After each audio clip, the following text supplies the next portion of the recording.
बिस्मिल्लाहिर्रहमानिर्रहीम। जो हमारा नेक्स्ट चैप्टर है, chapter number 8, that is about foundation of planning. अगर आपको याद हो, हमने जो फर्स्ट बिल्कुल चैप्टर पढ़ा था उसमें हमने देखा था कि कुछ मैनेजमेंट फंक्शंस होते हैं। 4 बेसिक मैनेजमेंट फंक्शंस हमने पढ़े थे: planning, organising, controlling, leading and controlling. उसी में से जो एक बेसिक फंक्शन है, जो फर्स्ट फंक्शन है, दैट इज प्लानिंग। वहां पे हमने सिर्फ बेसिक उसको डिफाइन कर लिया था कि प्लानिंग होती क्या है। अब हम इसको थोड़ा सा और एलाबोरेट कर लेते हैं इस पे और देखते हैं कि प्लानिंग किस तरह से हो सकती है, गोल सेटिंग क्या होती है, प्लान क्या होता है, किस कौन सी टाइप्स हो सकती हैं। तो हम थोड़ा सा इसकी डिटेल में जाते हैं, ठीक है। ये वही जो मैनेजमेंट फंक्शंस वाला प्लानिंग है, उसी को हम आगे एक्सैजरेट करेंगे। Okay, so what is planning? Planning involve defining the organization goal. Planning में हम क्या करते हैं एज अ मैनेजर? आप ऑर्गेनाइजेशन के जो गोल्स हैं उनको डिफाइन करते हो, बताते हो कि what your organisation want to do, उसने करना क्या चाह रही है, आउटकम आपको क्या चाहिए, एट द एंड रिजल्ट्स आपको क्या चाहिए। तो प्लानिंग में हम number 1 we define what are the goals of the organisation, establishing strategies for achieving those goals. अब आपने गोल तो सेट कर लिया, लेकिन उन गोल्स को कैसे अचीव करना है, कौन से प्रोसेस है जिससे गुजर के आप अचीव करोगे, कौन सी स्ट्रैटेजीज है जो आप यूज करोगे, how you are going to achieve, कौन सा रोड मैप यूज करना है आपने, ये सारी एक्टिविटीज आप प्लानिंग में डिजाइन कर लेते हो। पहले नंबर 1 आप डिफाइन करते हो कि आपका गोल क्या है। जब गोल पता चल जाता है, फिर उस गोल को अचीव करने के लिए कौन सी आपने स्ट्रैटेजीज यूज करनी है, ये भी आप प्लान आउट कर लेते हैं। Then develop plans to integrate and coordinate work activities. कैसे एक काम दूसरे से लिंक करेगा, कैसे डिफरेंट वर्क एक्टिविटीज ने कोऑर्डिनेट करना है, आप ये भी सारी चीजें प्लान अप कर लेते हो। किसने कौन सा काम करना है, कौन सा काम किस टाइम पे करना है, each and everything you did in the planning section. It is concerned with both ends and means, what and how। क्या करना है, what to do, आपने करना क्या actually, what is your plan, what is your goal, ये भी आप planning में डिफाइन करते हो। और आप मीन्स भी बताते हो, स्ट्रैटेजीज भी बताते हो, हाउ कौन सा किस तरह करना है, कैसे करना है आपने। तो व्हाट एंड हाउ दोनों चीजों को आप डिफाइन कर रहे होते हो, ठीक है।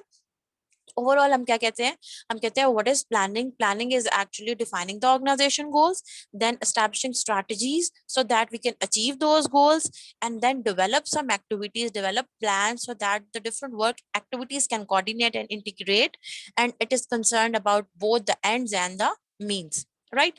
अच्छा, then we have a different kind of plannings are there। हम कहते हैं, एक हम टर्म यूज करते हैं, that is formal planning। Formal planning क्या है? वर्ड से लग रहा है एक चीज को, आप कहते हैं एक फॉर्मल मीटिंग है मेरी, एक आप कह लो फॉर्मल गैदरिंग है हम लोगों की। एक वर्ड यूज कर रहे होते हैं ना, फॉर्मल या इनफॉर्मल। तो ये फॉर्मल है। फॉर्मल प्लानिंग क्या है? Informal planning specific goals covering a specific time period are defined. हर चीज क्लीन एंड क्लियर होती है। आप प्लान अप करते हो, आप बताते हो क्या गोल है जो हमने अचीव करना है और कितने टाइम फ्रेम में हमने कंप्लीट करना है। साल का गोल है, 2 साल का, 5 साल का, आपने कितने, जो भी आपकी डिजायर परफॉर्मेंस है वो कितने अरसे बाद आपको आउटकम अचीव हो जाना चाहिए, right. So number 1 it should be specific, covering a specific time period are defined. हर चीज क्लियर एंड क्लियर डिफाइंड होती है। These goals are written. Formal planning है ना, हर चीज रिटन है, सिर्फ कोई हवाई बातें नहीं है, आपने राइट अप मिलानी होती हैं, रिटन होती है, and shared with organisation member to reduce ambiguity and create a common understanding. अच्छा, शेयर्ड विद ऑर्गेनाइजेशन मेंबर्स, जितने भी लोग हैं जिन्होंने आपको वो गोल अचीव करने में हेल्प आउट करना है, जो ऑर्गेनाइजेशन के अंदर काम कर रहे हैं, वो लो लेवल के, हाई लेवल के, मिडिल लेवल मैनेजर्स हैं, each and everyone should know about the goals। हर एक को पता होना चाहिए कि वो जो काम कर रहे हैं डेली आके, जो प्रैक्टिसेस कर रहा है, उनका मेन पर्पस क्या है, ऑर्गेनाइजेशन का गोल क्या है, देन अचीव करना क्या है, ये क्लियर होना जरूरी है। So these goals are written and shared with organisation members. Share कर दिया, क्यों शेयर किया आपने अपने ऑर्गेनाइजेशन मेंबर्स के साथ? To reduce ambiguity and create a common understanding, ताकि किसी को कोई भी गलती की गुंजाइश ना रहे, कोई चीज अनक्लियर ना रहे, एम्बिगुअस ना रहे, एम्बिगुइटी ना रहे। हर चीज हर एक को पता हो कि हम क्यों कर रहे हैं, and create a common understanding, हर एक की जो है वो अंडरस्टैंडिंग सिमिलर हो, सबको आइडिया हो about what needs to be done, कि क्या चीज कैसे करनी है। Each and everything must be clear. जब एक प्रॉपरली आप गोल्स को राइट अप में ले आते हो, हर चीज स्पेसिफिक होती है, हर टाइम स्पेसिफिक कर लेते हो, हर चीज बता देते हो, तो it means that you are doing some formal planning. Finally specific plan exist for achieving these goals. तो जो भी वो गोल्स है उनके लिए आप स्पेसिफिक प्लान्स भी बना रहे होते हो, तो आप कहते हो आपने फॉर्मल प्लानिंग की है। अब हम कह रहे हैं जी पहला बेसिक फंक्शन है कि मैनेजर ने मैनेजमेंट फंक्शंस में सबसे पहले मैनेजर ने प्लान करना होता है। अब हम कहते हैं क्यों, why it is that much important, why do managers plan? तो इसके डिफरेंट रीजंस हैं जो आपको बताते हैं कि why it is important. Planning seems to take a lot of effort. ये नहीं है कि मैं अभी बैठ के 2 मिनट में कोई प्लान बनाऊं और जो है ऑर्गेनाइजेशन को कहूँ इसके ऊपर काम करना शुरू कर दो, ऐसे नहीं होता। Planning take a lot of effort. आपको कोई भी काम शुरू करने से पहले, कोई भी मे बी मैंने अपना न्यू बिजनेस स्टार्टअप करना है या मैंने बिजनेस स्टार्ट किया हुआ है, मुझे लॉस हो रहा है, मैंने अपनी कोई न्यू प्रोडक्ट निकालनी है, मैंने उसमें कोई न्यू एडअप चीजें करनी है, या मैंने अपनी मार्केटिंग स्ट्रेटजीज चेंज करनी है, या मैंने अपने कोई न्यू एरिया है जिसको टारगेट करना है, जो भी मेरी जो भी मैं काम करना चाह रही हूँ, जो भी मैं आउटकम चाह रही हूँ, जो भी मैं गोल अचीव करना चाह रही हूँ, उसके लिए मुझे प्रॉपर प्लानिंग करनी पड़ेगी, उसके लिए मुझे एफर्ट्स पुट अप करनी पड़ेंगी, right? So planning seems to take a lot of effort. So, why should manager plan? We can give you 4 reasons. क्यों प्लान करते हैं हम? 4 reasons देख लेते हैं। Number 1, planning provide direction to managers and non managers alike। Direction provide करती है, आपको रास्ता बता देती है, आपको बता देती है किस आपने सिम्त में जाना है, किस डायरेक्शन में जाना है। मैनेजर्स को भी और जो नॉन मैनेजर स्टाफ है, आपको मे बी ऑपरेशंस में काम कर रहे हैं, आपका लो लेवल मैनेजर्स है, जो भी हैं, हर एक लो लेवल मैनेजर के अलावा आपके जो मे बी फैक्ट्री में काम कर रहे हैं जो वर्कर्स हैं, उनको भी पता चल जाता है कि what you want to achieve. ये आपको डायरेक्शन दे देती है, right? When employees know whether their organization or unit is trying to accomplish and what they have, they must contribute to reach the goal। जो मैं इतनी efforts as an employees organization में put up कर रही हूँ, उसका कोई ना कोई मकसद भी तो है, organization का कोई गोल भी तो है। जब वो मुझे क्लियर होगा तो मेरे लिए चीजें ज्यादा अंडरस्टैंडेबल हो जाएंगी। फिर मैं उसके अकॉर्डिंगली अपनी एक्टिविटीज को डिजाइन करूंगी। They can coordinate their activities, cooperate with each other and do what it takes to accomplish these goals. कैसे काम करना है, एक दूसरे के साथ कोऑपरेट करना है, कोऑर्डिनेट करना है, हर चीज क्लियर हो जाएगी। अगर प्लानिंग नहीं की हुई तो ऑर्गेनाइजेशन के लिए जो डिजायर्ड आउटकम्स हैं, गोल्स हैं, वो अचीव करना मुश्किल हो जाता है। सो number 1, why do manager plan? Because planning give them direction. Number 2, planning reduces uncertainty। Uncertainty का क्या मतलब है? आपके पास कोई एकदम से अचानक से आपको प्लान, आपने प्लान अप किया हुआ है, तो आपको पता होता है कि maybe you are not 100% certain about the result. जो मैंने कहा 20% मेरी सेल्स इंक्रीज होनी चाहिए, मेरे बिजनेस में प्रॉफिट मुझे 20% जो है वो इंक्रीज चाहिए at the end of the year. तो I am certain about the thing कि मुझे पता है कि 20% ना सही, 20% तो होना चाहिए, लेकिन मे बी थोड़ा रिस्क इन्वॉल्व होता है। 20% ना हुआ तो मे बी 10%, 12%, कुछ ना कुछ तो मेरी प्लानिंग का रिजल्ट आएगा ही ना। मे बी बहुत ज्यादा कोई हाई लेवल का नहीं आया, बट उसी एक डायरेक्शन में तो मैं जा ही रही हूँ। सो अनसर्टेनिटी नहीं होती। आपका अनसर्टेनिटी रिड्यूस कर देता है by forcing managers to look ahead. मेरे पास डायरेक्शन सेट है, मैं आगे देख सकती हूँ। एंटिसिपेट द चेंज, कोई फ्यूचर में एकदम से मैंने कहा कोई चेंजेस आ गई हैं, मैंने बहुत अच्छा प्लान किया था लेकिन कोई गवर्नमेंट ने अपनी पॉलिसीज ही चेंज कर दी हैं, तो क्या है, उसका कोई ना कोई असर तो होगा ना एट द एंड।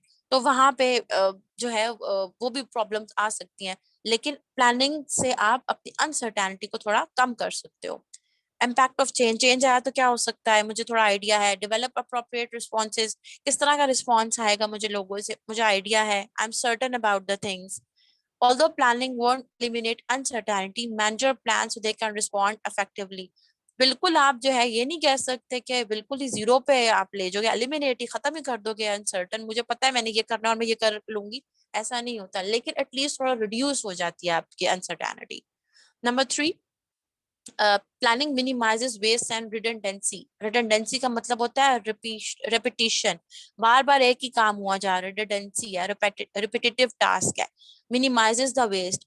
अब मैंने प्लान आउट किया है, मुझे पता है ए पर्सन ने क्या करना है, बी ने क्या करना है, सी ने क्या करना है, हर एक को उनका टास्क असाइन हुआ है।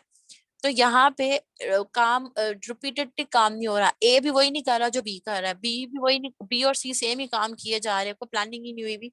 तो वहां पे आपकी जो ऑर्गेनाइजेशन में आपके रिसोर्सेज होते हैं वो भी वेस्ट होते हैं, आपकी मे बी जो आपकी वर्क फोर्स है उसकी जो एनर्जी है वो वेस्ट हो रही है, आपकी टाइम वेस्ट हो रहा है, हर तरह का वेस्टेज आ रहा होता है। और एक ही रिपीटेटिवली टास्क हर बंदा वही काम किए जाए अगर, तो आप क्लियर कर लेते हो कौन सा काम किसने करना है, ये प्लान आउट किया होता है। So it minimise the waste and redundancy। When work activities are coordinated around plan, inefficiencies become obvious and can be corrected and eliminated. यहाँ से ये भी क्लियर हो जाता है कहीं पे कोई inefficient काम कर रहा है तो उसको भी हमने कैसे corrections करनी है, उस तरह भी हमारा जो हम अपने waste को minimize कर सकते हैं. Number fourth, last one. Finally, planning establishes the goals and standard used in controlling. If you remember, हमने कहा था कि मैनेजमेंट के बेसिक 4 फंक्शंस होते हैं. आप पहले प्लान करते हो, फिर कंट्रोल करते हो चीजों को, फिर लोगों को मोटिवेट करते हो, लीड करते हो, एंड एट द एंड आप कंट्रोल भी कर रहे होते हो. कंट्रोलिंग में आप क्या करते हो, आप देखते हो कि जो मैंने प्लान किया था आइदर वो अचीव हुआ या नहीं हुआ. तो इसी तरह कह रहे हैं जो कंट्रोलिंग में आपने कुछ, जो प्लानिंग में आपने कुछ स्टैंडर्ड्स वगैरह, कुछ गोल्स वगैरह आपने जो सेटअप किए होते हैं वो एट द एंड आपको कंट्रोल करते हुए भी हेल्प आउट कर रहे होते हैं. जो मैंने गोल सेट किया, मैंने प्लान आउट किया, मैं एंड पे जाके अवेलुएट उन्हीं की बेसिस पे करूंगी. 20% मैंने सेट की थी कि मेरी प्रॉफिट जो है इंक्रीज होना चाहिए, तो मैं जब लास्ट स्टेज पे जाऊंगी तो मैं चेक करूंगी कि आइदर वो अचीव हुआ है या नहीं हुआ. तो ये आपको डिफरेंट स्टैंडर्ड्स भी सेट कर देता है. ओके, सो बेसिकली हमने ओवरऑल देख लिया. हमने कहा व्हाई द मैनेजर प्लान क्यों कर रहा होता है, because they want to, because planning give the direction to the manager, planning reduces the uncertainty, planning minimizes the waste and redundancy, and the last one, planning establishes the goal and standard that is used in the controlling phase.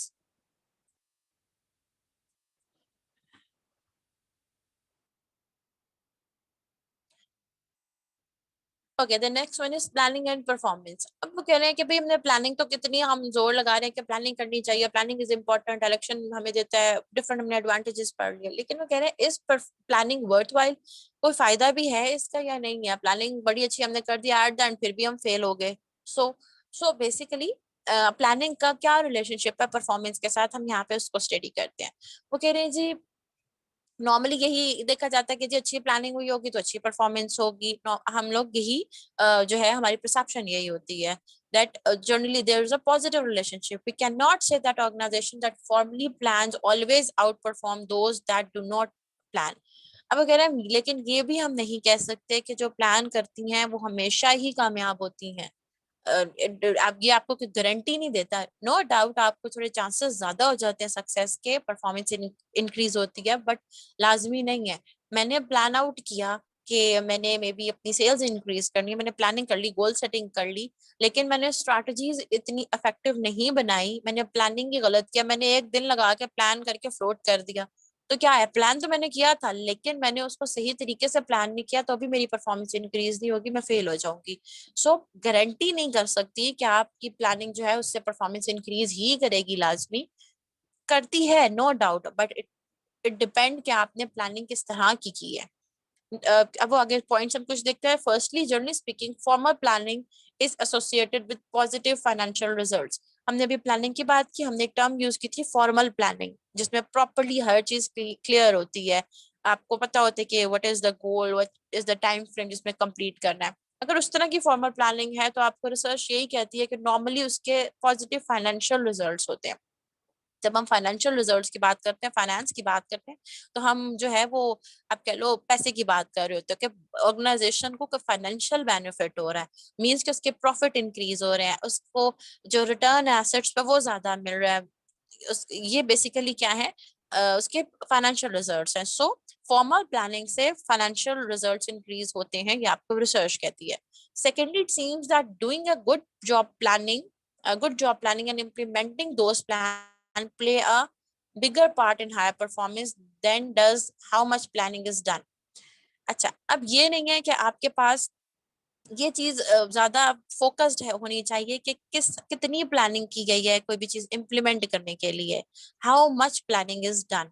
मैं implementation पे बहुत गौर कर रही हूँ. मैं उसको जो, जैसे अभी बात की एग्जीक्यूशन के टाइम पे, मैं उस पे बहुत ज्यादा जो है वो मैंने नजर रखी हुई है, लेकिन प्लानिंग पे मैंने इस इतना ध्यान नहीं दिया था. तो वहां पे भी आपको परफॉर्मेंस पे उसका भी डायरेक्ट इम्पैक्ट होता है. Next, in those studies where formal planning didn't lead to higher performance, the external environment often was the culprit. कहीं पे है जी, मैंने बहुत अच्छी फॉर्मल प्लानिंग की थी, my plan was perfect, execute भी मैं बहुत अच्छे तरीके से कर रही हूँ, और जो बाकी मैनेजमेंट के फंक्शंस हैं वो भी बड़े अच्छे से परफॉर्म किया, ऑर्गेनाइज किया, लीड किया, everything is very good. But there are some other factors, कुछ एक्सटर्नल फैक्टर्स होते हैं जिनका भी इम्पैक्ट होता है. अब मेरी जहाँ पे ऑर्गेनाइजेशन में जहाँ पे भी ऑपरेट कर रही हूँ वहां पे लेट्स सपोज कि गवर्नमेंट के रेगुलेशंस हैं, कोई लेबर यूनियंस हैं, कोई ना कोई आपके पास में भी रॉ मटेरियल की शॉर्टेज हो जाती है, कुछ ऐसी चीजें होगी हैं आपके पास कोई एक्सटर्नल इन्वायरमेंट में जिसका इम्पैक्ट आपकी जो है वो ऑर्गेनाइजेशन पे भी है, तो वहां पे भी प्लानिंग जो है वो बहुत ज्यादा इम्पैक्ट परफॉर्मेंस पे नहीं करेगी। कुछ फैक्टर्स ऐसे हैं जो मेरे कंट्रोल में नहीं है, आउट ऑफ द कंट्रोल है, एक्सटर्नल है, तो उसकी वजह से भी ऐसा हो सकता है कि आपकी परफॉर्मेंस बहुत ज्यादा अप टू डेटेड नहीं है। Finally, the planning performance relationship seems to be influenced by the planning time frame. कितना टाइम लगा है आपको प्लान अप करने पे, उस पे भी डिपेंड करता है। लाजमी नहीं है मैं 6 महीने का प्लान बना रही हूँ तो मेरा प्लान एफिशिएंट होगा, या मैं 1 महीने का प्लान 1 महीने में प्लानिंग कर रही हूँ तो मेरा प्लान एफिशिएंट होगा। टाइम फ्रेम गारंटी नहीं करता, लेकिन इट डिपेंड कि आपने किस तरह कितनी एफर्ट पुट अप की है, कितना आपने कह लो उसको हर साइड से हर एंगल से देखा है प्लान आउट करते हुए, कस्टमर एंगल से भी, मे बी सप्लायर के एंगल से भी देखा है, आपके अपने एम्प्लॉय के एंगल से भी देखा है, अपना प्रॉफिट देखते हुए भी आपने प्लान अप किया चीजों को। तो आपको ये टाइम फ्रेम भी जो है आपको हर चीज देखनी पड़ती है, ठीक। It seems that at least 4 years of formal planning is required before it begins to affect the performance. अब कह रहे हैं जब स्ट्रेटेजिकल चेंज आ रहा है, एक बड़ी आपने एक फॉर्मल प्लानिंग करनी है, पूरा मैंने एक न्यू लेट्स सपोज मैंने एक नया प्लांट सेटअप करना है अपने जो भी अपनी प्रोडक्शन इंक्रीज करनी है, मार्केट मेरे कंपेटिटर्स हैं उनसे ज्यादा मैंने अपने आप को मार्केट शेयर उनसे भी जो है अपनी तरफ लेके आना है, मुझे प्लांट सेटअप करना है।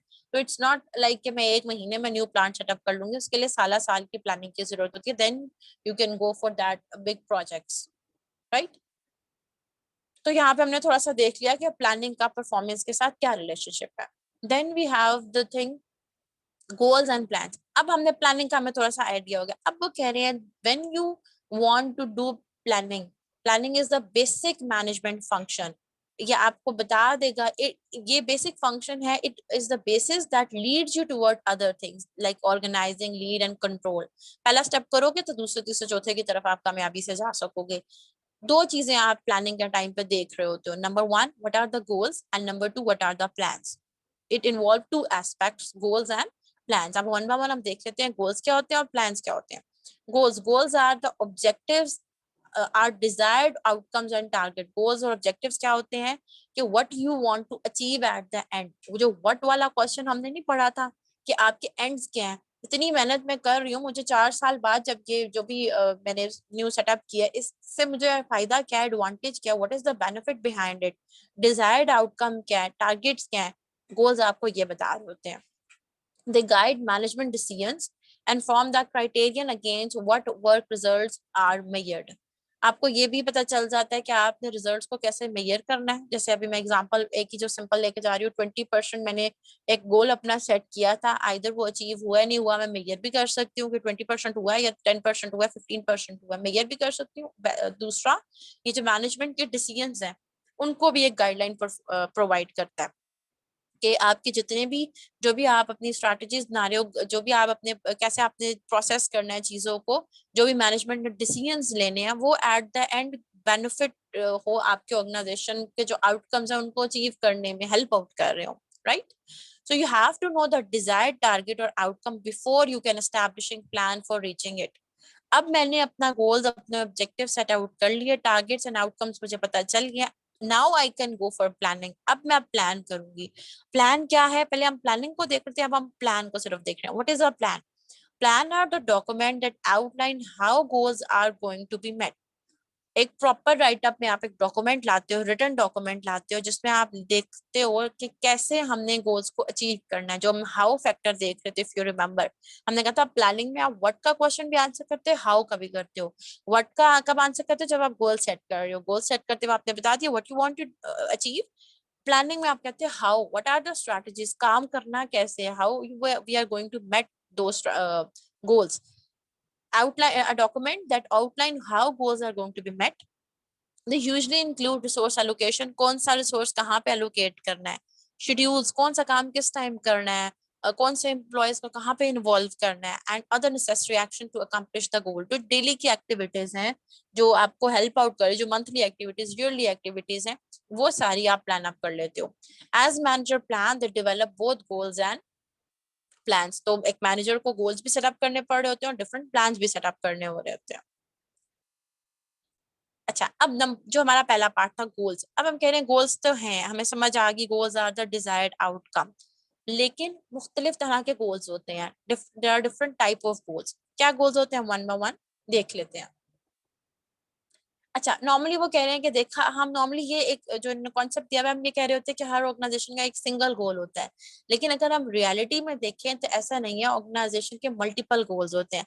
अब लेट्स सपोज मेरी ऑर्गेनाइजेशन है, मैं ऑर्गेनाइजेशन में कह रही हूँ मेरा सिर्फ ये गोल है, मैंने अपने, मुझे सिर्फ कह लो कि अपने फाइनेंशियल परफॉर्मेंस से गर्ज है, मैंने अपना मार्केट शेयर बढ़ाना है, या मैंने अपने सिर्फ एक गोल है, लेट्स सपोज मेरा, मैंने अब 20% अपना प्रॉफिट इंक्रीज करना है, मैंने ये गोल बता दिया लोगों को, ठीक है, अपने जो भी मेरे यहाँ पे एम्प्लॉयज काम कर रहे हैं। अब जब वो गोल अचीव करते हुए, उससे मैं भी, मैंने कहा प्रॉफिट इंक्रीज करो, लोग जो है वो गलत तरीकों से चीजें बनाना शुरू कर दें, मे बी गलत एक्टिविटीज में इन्वॉल्व होकर मुझे प्रोडक्ट प्रोड्यूस करके दे रहे, या कोई ऐसे तरीके गलत यूज करें, इट कैन बी एनीथिंग, या ऐसी कोई आप कह लो प्रोसेस यूज कर रहे हैं जिससे इन्वायरमेंट को नुकसान हो रहा है, या कोई मेरा जो मटेरियल्स है उनका वेस्टेज हो रहा है। तो कहीं ना कहीं ऐसा नहीं है कि सिर्फ आपका एक गोल होता है, in reality the organization have multiple goal. For instance, businesses may want to increase market share, मैंने मार्केट शेयर भी इंक्रीज करना है, keep employees enthusiastic about the working for the organization। Organization में जो लोग काम कर रहे हैं, मैं उन्हें कहूँ भाई दिन रात काम करो, मुझे नहीं पता, मुझे 20% साल के एंड पे अपनी जो है वो प्रॉफिट शेयर इंक्रीज ही, प्रॉफिट जो है वो इंक्रीज ही चाहिए।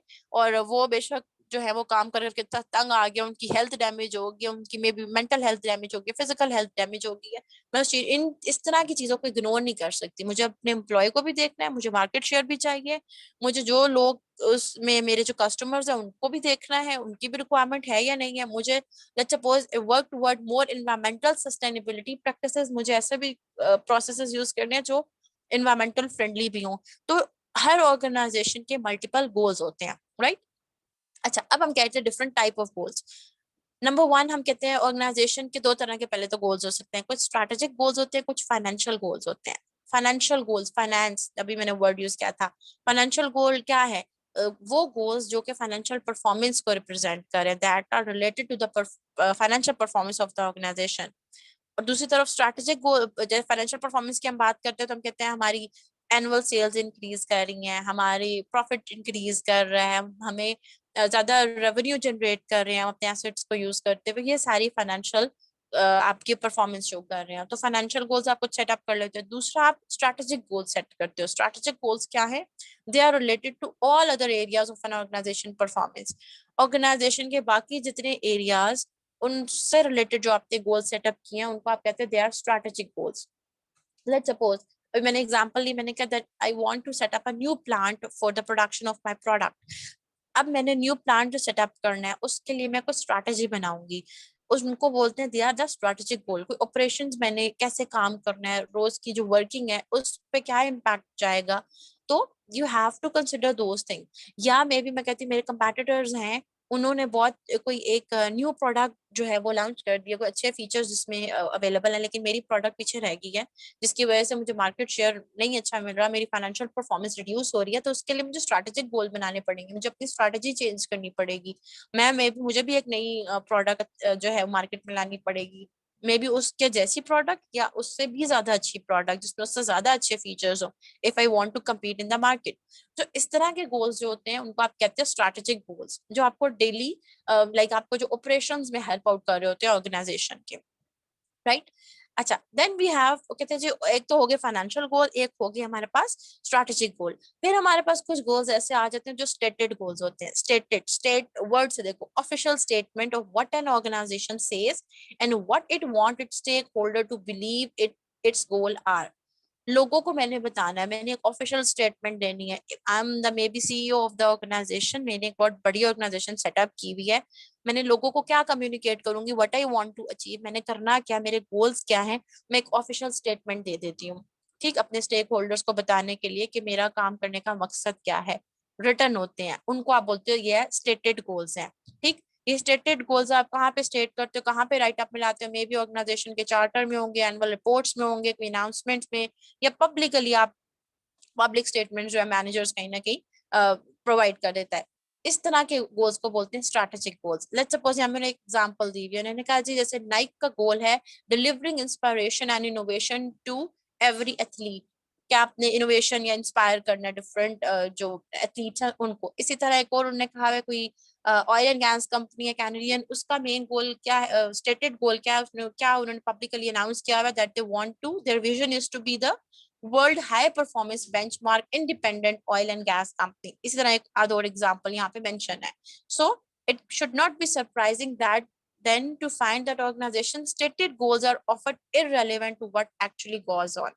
वो कह रहे हैं कि ऐसा भी होता है ऑर्गेनाइजेशंस में, उन्होंने स्टेट को छोड़ किया होता है, पब्लिकली अनाउंस को छोड़ किया होता है, ऑफिशियल स्टेटमेंट को छोड़ दी होती है, लेकिन वो कर कुछ और रहे होते हैं बैक एंड पे। जो वो एक्चुअली कर रहे होते हैं, जो उनके गोल्स होते हैं, उनके लिए हम वर्ड यूज करते हैं, they are the real goals. Real goals क्या है? Those goals an organization actually pursue, observe what organization members are doing. जो ऑर्गेनाइजेशन में काम हो रहा है, जिस तरह रोज के जो आपकी वर्किंग है, वो आपको रियल गोल्स को रिप्रेजेंट कर रही होती है। Actions, action with defined priorities, action से पता चल जाता है। ये मैंने लेट्स सपोज मैंने यहाँ पे गोल सेटअप किया था दैट आई वांट इनोवेशन या इंस्पायर करना है, लेकिन मेरी जो डेली की एक्टिविटीज है, एक्शंस है, वो इनोवेशन बेस्ड ही नहीं है, तो वहां पे आपके स्टेटेड गोल्स कुछ और हो जाते हैं, रियल गोल्स कुछ और हो जाते हैं। फॉर एग्जाम्पल उन्होंने कहा जी यूनिवर्सिटी में से there goal is limiting classes sizes, facilitating close student faculty relations and actively involve student in the learning process. Let's suppose एक यूनिवर्सिटी का गोल ये है कि जी थोड़े लोग होंगे क्लास में, अच्छे टीचर्स और जो फैकल्टी है उनका आपस में रिलेशनशिप अच्छा होगा कि वो आपस में अपने आइडियाज को शेयर कर सके और स्टूडेंट एक्टिवली पार्टिसिपेट कर सके, इन्वॉल्व हो लर्निंग प्रोसेस में। लेकिन ये मैंने अपना गोल बता दिया, मेरी ऑर्गेनाइजेशन का ये गोल है, स्टेट किया हुआ है, लेकिन जब इन प्रैक्टिस में जो क्लास बना रही हूँ, वहां पे मैं क्लास में 300 बच्चा जो है वो आपने रखा हुआ है, मैं नहीं कर सकता, कहाँ 300 अबव स्टूडेंट्स की बात जो है वो कोई टीचर सुन सकता है वहां पे। Can be, you can say कि रियल और स्टेटेड जो गोल्स है वहां पे डिफरेंस भी आ जाता है। Knowing that real related goals may differ is important, recognizing what you might otherwise think are inconsistencies।